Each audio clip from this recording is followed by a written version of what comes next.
The leader of the Cusichaca project is archaeologist Dr Ann Kendall. Somebody's been trying to do the actual course of the river's been changed. What's paying a bit more? Ann Kendall spends 5 months a year in Peru, and the rest of in England. The project's been coming to Cusichaca in collaboration with the Peruvian National Institute of Culture since 1978. The railway and the river Urubamba both cut across the lower end of the valley, where the project camps on a ledge hidden below the valley floor.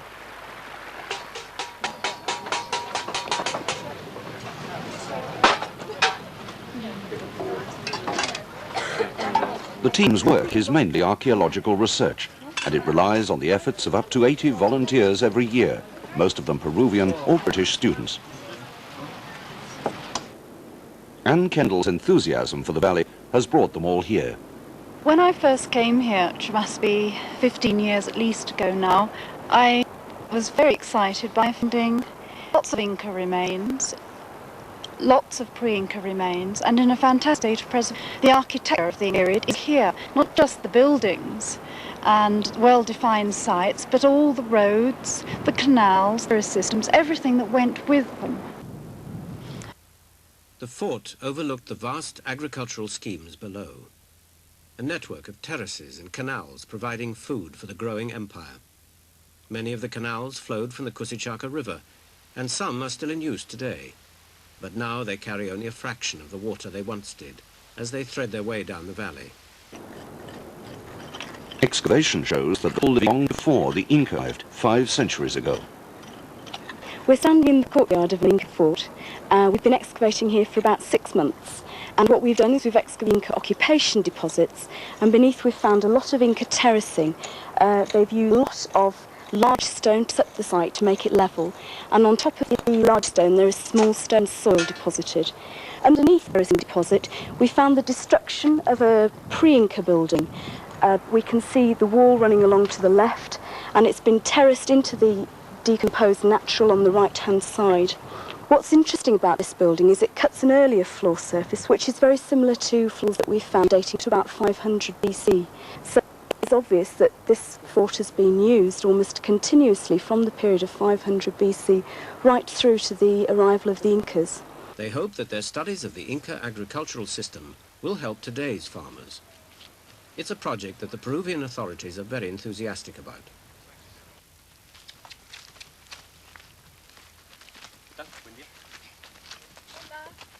Dr. Kendall also visits local people in the area. A study of the way they live now may help in the interpretation of data emerging from the archaeological site. It does help to do an ethnographic study, i.e. looking at some of the contemporary dwellings, some of which are even in Inca structures. This is an Inca house. Senora Beja's family have lived here for several generations.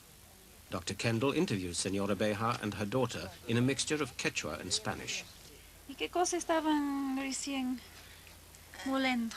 ¿Qué se llama? Maíz. Maíz. Sí. Maíz, cutanata. Ah, ya. Entonces está muy cerquita de la cocina. Sí, para muy la cerquita. cocina. Sí. Al otro lado está cocinando tu Sí, mamá. al otro lado está cocinando. Sí, aquí tenemos apuntado entonces. Entonces voy a anotar aquí que... In the building of irrigation canals, I doubt that there has ever been a people or nation in the world who conducted and constructed them over such rough and difficult terrain. The team's greatest contribution is in helping to restore the canal system. They work along the traditional Inca lines with the help of a trained mason from the Peruvian Institute of Culture.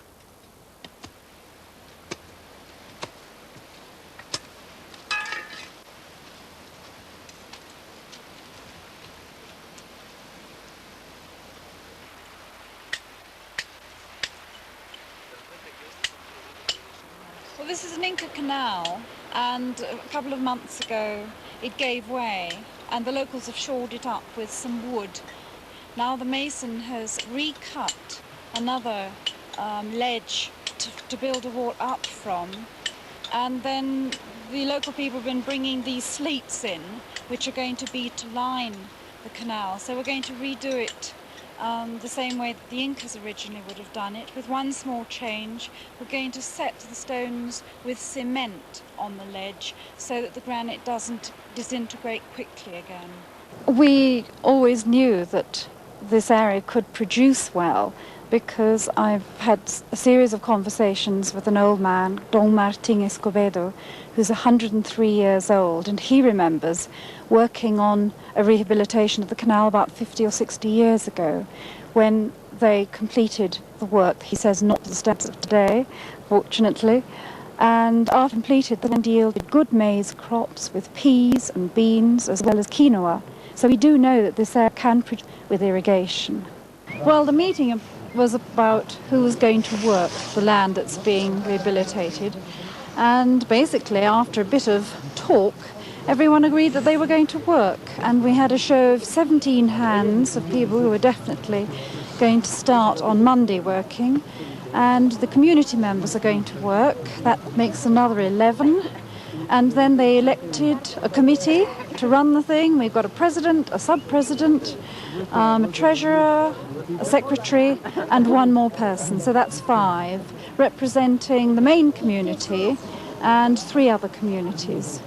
So it's all been very positive. And today those people are farming the land very successfully, and they're maintaining the canal. We look upon that as a real success.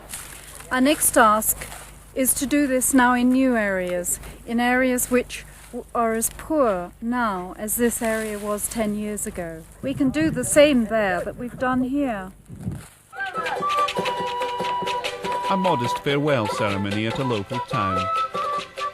The British team are leaving.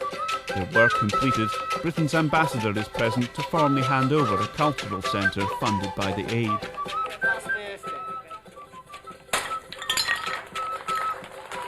But of much greater value is what they leave behind on the mountains, where a simple idea allowed the people here to discover the inheritance left by the Incas.